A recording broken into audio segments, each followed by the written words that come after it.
திருக்குறள்.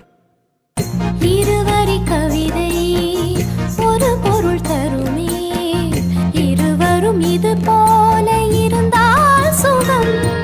நிலா. இரவினில் குளிக்கும் தேவதை இவளோ, வளர்ந்தே தேய்கின்ற வெள்ளை நிழல். சரி, கண்ணாடி. இதில் என்னை பார்க்கிறேன், அது உன்னை காட்டுதே. காதல். கரிணி சரி கரி கரி